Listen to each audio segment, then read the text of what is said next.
Hey, what's up? It's DJ. Today we're checking out all of the new equipment coming with the Mercedes-Benz Trucks pack. If you're only interested in customization and features, well, good news. I've already got a video out on that, and you can find that linked on my channel in the Mercedes-Benz playlist. Today is all about real work out in the field, and we're going to see which one of these two trucks goes up a hill the best. Because, of course we are. Giga space. We're going to start kind of on the low end of the range. I've got an MB-trac 700. I've also got a 1000, a 1500, and an 1800 to take a look at. The horsepower ranges really aren't that crazy, between 65 on the low end and 180 on the high end. You want more than that?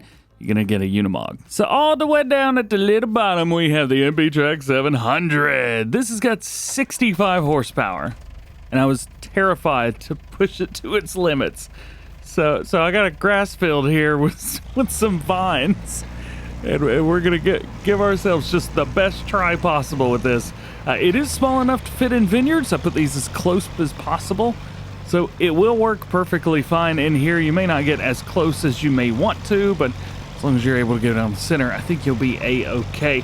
This is able to work at a max speed, and the sounds are great. We even have one of those bumpers on the front of it, which looks pretty good.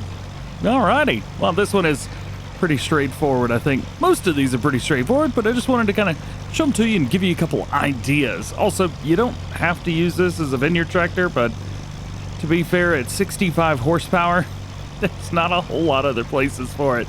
You can utilize the higher horsepowers to get up to 80 some, but I have not done that here. Also tried to go with some different customization options, like the dark gray and green here on the MB-trac 1000. Now, they don't all share the same customization options. This one's got a 100 horsepower engine, and we've gone for dual narrows. We got narrows on the front and dual narrows on the back, and we've got a baler that requires 100 horsepower.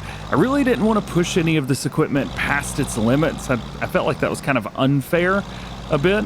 But one cool thing is they all definitely, you don't feel like you're lacking any horsepower when you're driving them. It's got tons of torque, but you have to go through the gears, and going through those power shift transmissions sometimes takes a hot minute. But as you can see, we are rocking a-okay with this baler. Yay! Slow it down just a little bit and kick it out. Oh, I should probably turn on automatic drop. I wasn't prepared. One of the more interesting ones is the MB-trac 1500, or actually 13 through the 18, as they can all have these rear loaders set up, and we have a specific loader just for that. These also have reverse driving, so you can see I'm definitely facing the back of the tractor right now. You don't have to have this if you don't want to. Like, I've got the 1800 over here, rocking perfectly fine driving forwards, and you don't have to get it with the rear loader if you don't like it. You may not like that, and that's all right. But as you can see on the inside, we can change up that driving direction, which kind of moves everything around a little bit. Just makes it more simple. Unlike stacking bales for me, because I'm not very good at this. So I got 240 centimeter bales on here. I've got them stacked up 5 high, just to showcase, like, this is about as high as you could possibly get with these. So you will be able to get the bales. Because this also has a power shift transmission, it is not dainty to drive or precise by any stretch of the imagination. So it's going to be very, very old school with its controls. Stopping's pretty good, but using this for like a bale stacking challenge, I would definitely recommend against that. However, I think I've proven even I could do this, so if I could do this, you can do this. Well, yeah, I would definitely throw an extra weight on there. Usually when you're loading up bales and stuff like that, you want a little extra weight anyway. This is pretty good. The weight on these machines is quite heavy for what they are. It's 6.2 tons for the largest one. The one that we're rocking with right now, 5.6 tons. As a matter of fact, with the customization that I've got on this one, let's see, we've gone for the 15. Had to double check, make sure that I show you guys the right thing. I've gone for a 15 there, so that's going to be the largest engine in this range, 150 horsepower, which, you know, isn't crazy, but it's fine. Can't remember which wheels I went with, but you can go with some pretty cool ones. Again, no duals, just rear twins, so that just is what that is. I really like that grid there as well, and the attachment, you can either go with no 3-point or a 3-point. I would say go for one so that you're able to load up a weight and get a little bit of counterweight whenever you put on your front loader back there. And that front loader, of course, is going to be this guy right here. And I know what you're thinking. Can you use other front loaders? No. Unfortunately, tool's not compatible there. And I don't even think I can lift this up into there. Might be able to use that. Yeah, that's just not going to work. I also wanted to show you the big boy right here, the 1800. Now, this is kind of interesting because, well, the only piece of equipment I could find that would really push this thing to its normal limit would say 3-meter direct drill, which is not quite what you would want to use, I don't think. At least me, when I think of something like this, 3-meter increment is not enough. But, as you can see, it is struggling with it, especially with this power shift transmission in here. It is struggling quite a bit, at least until we get up to speed. And once we get through those higher gears, it's doing a little bit better. Speaking of gears, it does a lot better going through the gears, I think, like making it feel like it's really pulling in comparison to some of the other stuff, especially in the base game. So that's there. If you're looking for a little bit more realism, this may be a great thing to go for. This is the most powerful MB-trac in the lineup. So, not a bunch of power, but it is pretty cool. You gotta hand it that. Now we get into kind of what I think is the fun stuff. The tractors are cool. The MB-tracs are nice, but I'm more interested in the Unimog. So this guy right here, the U2400, might be one of my favorite pieces that's in this pack, if not my favorite one. I will also tell you that the sounds are super duper loud, especially under load. This thing will go 55 miles an hour, and I've barely gotten it halfway there with this trailer on the back of it, let alone trying to use it whenever you're working. It does have a lot of customization options, and that V in the back actually gets cut out whenever you connect to a tool or implement, something like that. It does have a 3-point hitch in the back. It does have all of your hoses. Everything is there. You can remove the back if you didn't want it for whatever reason. You can remove it. As a matter of fact, I'm looking at this. Can I fill this up? I can. Let's fill it up with wheat. Haha! Interesting. So you could fill that up, and then the piece goes back on it. Well, that's weird. Nonetheless, as I was mentioning, this thing doesn't get up and go. It's got the most horsepower, 240 as a matter of fact. So we're gonna have a lot of torque. I'm gonna go ahead and turn off the loading wagon. We're gonna drop that thing right where it sits, and we're just gonna gun it. And I just wanna see how long it takes us to get up. We're in high gear. There we go. Is that as high as it goes?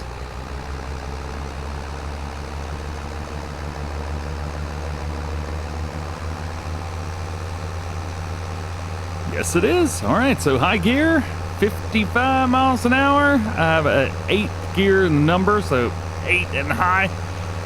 It's a little bouncy. It's a little bouncy, a little whooshy, but thanks to Giant's steering, we can't really flip it, which is unfortunate. And we'll come back to that later on. But it is very cool. It's also a bit of an off-road vehicle, so I've got a spot here on this map wherever I test things like that. Really, it's just the suspension, ouch, the suspension at low speeds. I see the clipping is somewhere where it shouldn't be. Maybe it's on that. So there's a train track right around here on this corner. I just want to test it out and see how much movement we've got between everything. Do we have wheels that lift? We do. I don't think in real life you would see those wheels lifting up. In Farming Simulator, things seem to be a little bit more stiff than they actually need to be. Modders usually do a pretty good job of keeping that, especially 82 Studio, Roughneck. Those guys, they do a really good job with the suspension, but not really here. It's cool, and it's enough.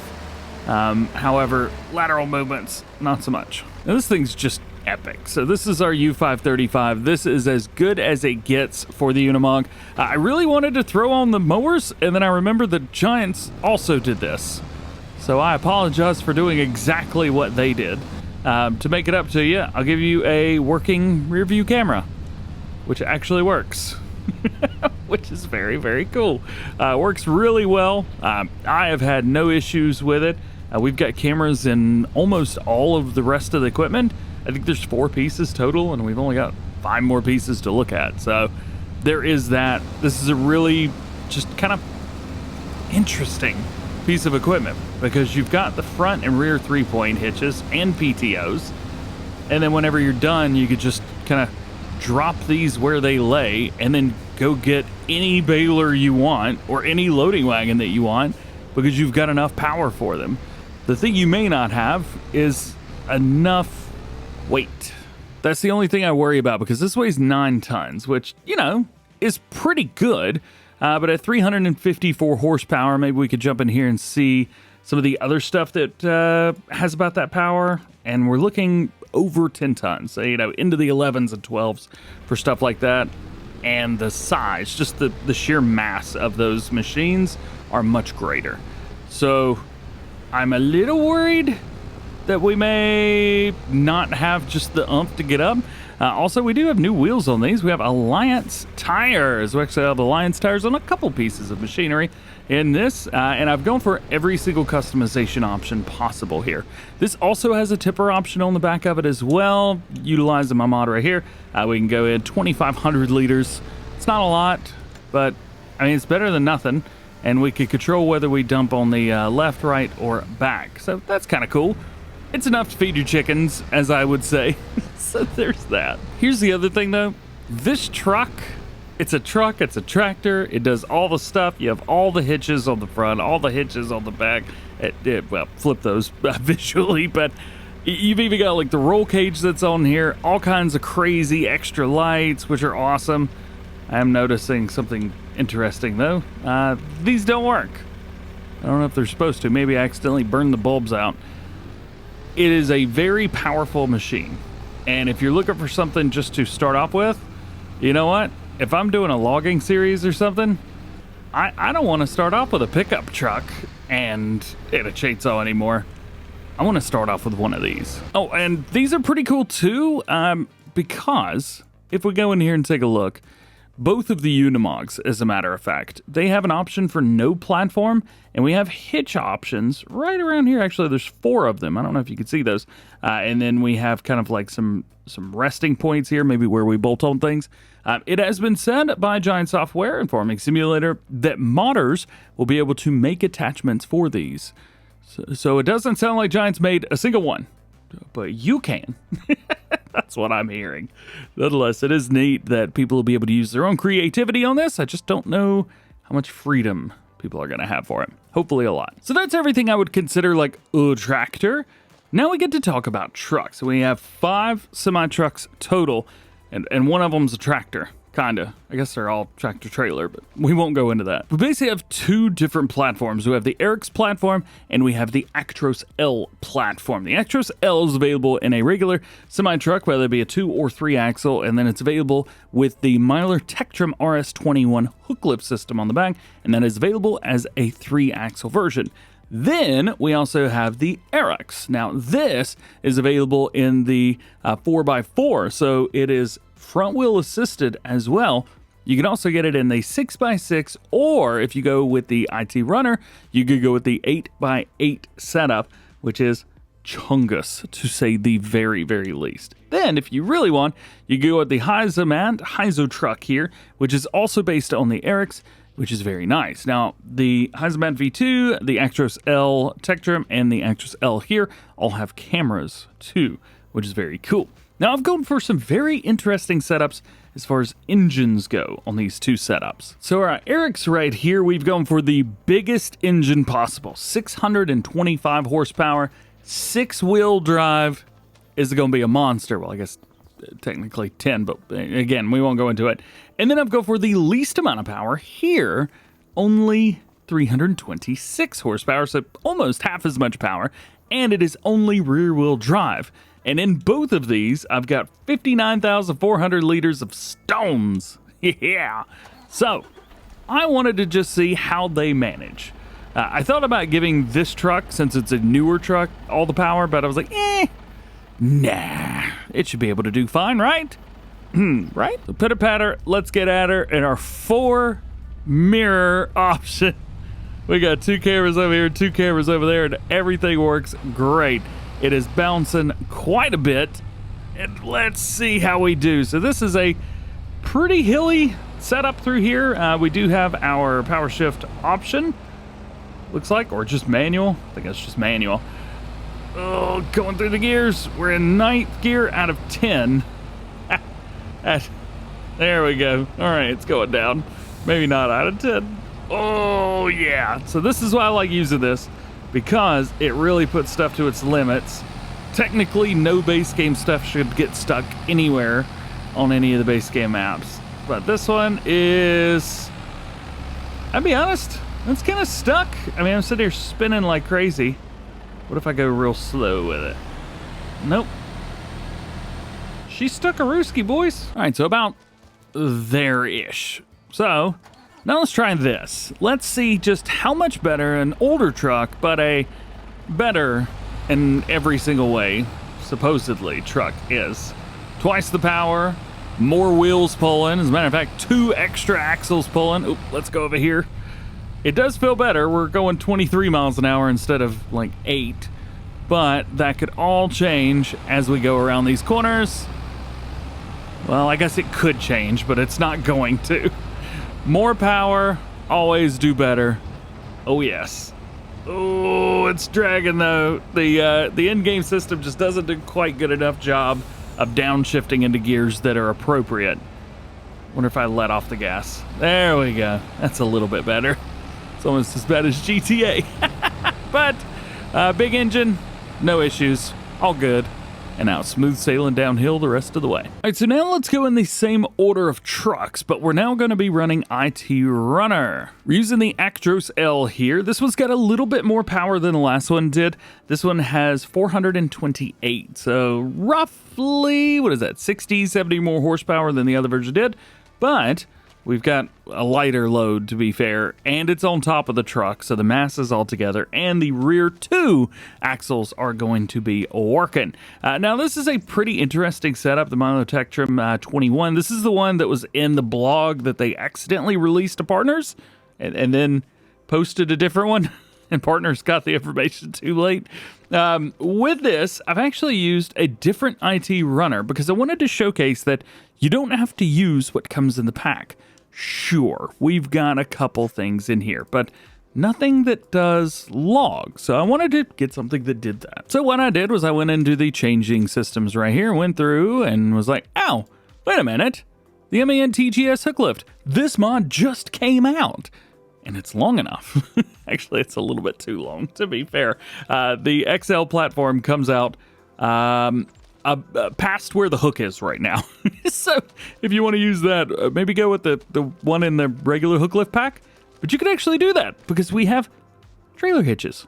There you go. So you have a pin hitch on this and the other truck as well. I want to show you this because it's really neat, and I'm hoping that this one will actually do it. So at the bottom right hand of your screen. Yeah, never mind. Scratch that. Doesn't work with stuff that's not in the DLC. Huh, well that stinks. Anyway, I'll show you that later on. We'll go ahead and grab it, hook onto it, and pull. I did put this on a bit of a hill because I thought it would be funny to watch the truck go, yay! Hey! But it works, drives fine, everybody's cool. And just to show you, I mean, the ITRunner, this is not made for this truck. It is way too long, but the truck is doing fine, everybody's cool, and everybody wins. I will also say that I could probably flip this if I really wanted to. Let's give it a try and see. Can we do it? You know what? It's holding on very nicely. But it's very possible. And because I don't have front-wheel drive on this, it's going to be very difficult to flip that over without calling your buddy. So, how's about we forget that this happened? Ooh, what happens if we try and unload the ITRunner while that goes like that? Yeah. Anything cool? Hey! Ha ha! Winning. Let's see how it does on this hill. Yeah. Works just fine. As a matter of fact, it works great. It's driving like super smooth. It's really nice. I've been digging these trucks for, yikes, a while now, and it's really nice to be able to finally show you these. But that is this one, and it's just that one. But I've gone for a fun one. Here we go. So this is the RX 4151. So this is going to have 510 horsepower. It's a little bit more. Nothing too wild and crazy, but it is a bit more power than the other one. We have 8-wheel drive here, which is super cool. As you can see, it is real bouncy. So I'm going to detach there, and I am going to try and double check this to make sure it works. I am getting the notion that the bits and bobs aren't working right now. I was hoping they would. It worked really well. Maybe if I buy some new ones. I've just bought some new ones. This was working. This is a very cool thing, and you're probably like, I have no idea what you're talking about. So this is supposed to take that hook, and it's supposed to like move a little bit. Just like that. Did you see that? For some reason, it didn't do that the first time around, but it kind of like latches in there. I think that's super cool. It's, you know, it's something little, but it's neat. And when you grab a hold of it, you're good to go. Now what happens if I detach and then do everything? Now it's working again. I don't know, man. Lost cause. Who knows? I've got the largest container right here. 39,500 liters. I've loaded it up with corn to simulate karting or something like that. We went with the 8-wheel version because I think it looks awesome. And I felt like we didn't need all the power in the world, so I just didn't upgrade it to the most power. And because we've also got really great maneuverability, I figured downtown is probably the perfect place to go because we can easily maneuver in and out of all of these right-hand turns without much trouble. Now, I don't think a lot of people are going to be using this on American maps, at least ones that are playing realistic. Of course, obviously, this is a European piece of equipment, but it still is very neat. And I've got some fond memories of running 8-wheelers back in Farming Simulator 17 and 19. And it's just cool to see another one here. Let's see. Let's go in first person, see how we rock and roll. Very nice. Let's come through here and see. Oh, no. We're not going to be able to get through there. There's a pathway. Wonder what's through here. A low-hanging tree that's going to stop us. Who would have thought? Well, now I got to get myself out of a pickle here. Well, easy to do. Tons of great steering, and especially with all this weight on the back as well, not having any problems. None whatsoever. Now, how's about with a field? Sometimes this could be a little bit difficult. I'm going to change this up to a plowed field just to see how difficult it could be to get in and out of. All right, there we go. We are at the bottom. We're going to start. Man, look at that suspension. This suspension looks cooler on this one than it did the other ones.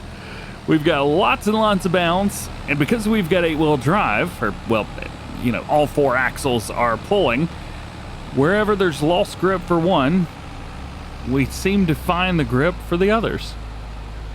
Let's see. Drop it down a gear, couple gears. Oh, yeah. Not an issue, man. Not an issue at all. This is a good truck. It knows what's up. Now, I'm not sure I really recommend using any of the trucks in the fields, but one of the trucks in this pack is supposed to be in the field, and that is this one, the Heizotruck. This comes as bog standard. You can do some like visual customizations, but nothing else. You have a sunshield, front guard, front bumper, grille color, warning signs, and then the color of the machine itself, or the wheels rather. So green's cool. It's different from anything else, so I just go for the green there. You could probably change up a couple colors as well, but I don't have the unlimited color mod installed because I do not run that with mods like this, or, well, DLC previews. If you go with your beacon lights, that is what's going to be going on. So you will have flashy flashies. You got one on the back and lights in the grill. I think that's very cool, plus lights all around. So these are kind of neat. I've loaded up a few scenarios here. We got 55,000 liters of chaff in the new trailer that we just got with patch 1.11. And I just wanted to show how great this thing is of getting up and moving. It'll get 55 miles an hour. It has got a big load on the back of this thing, and it is just hauling tail. Perfectly fine. No issues whatsoever. As a matter of fact, we also have a backup camera over there. Oh no! Sorry. Sorry, bud. My B. Yeah, it moves. It gets up and goes. It is not an instantaneous like you would see from like a Colossus or something like that. But you know what? I'm seeing no issues with this thing whatsoever. Power on it's good too. Power output is going to be 530 horsepower. So you're right near the upper range of that. Plus, if you don't need the trailer, we'll drop that. And then check this out.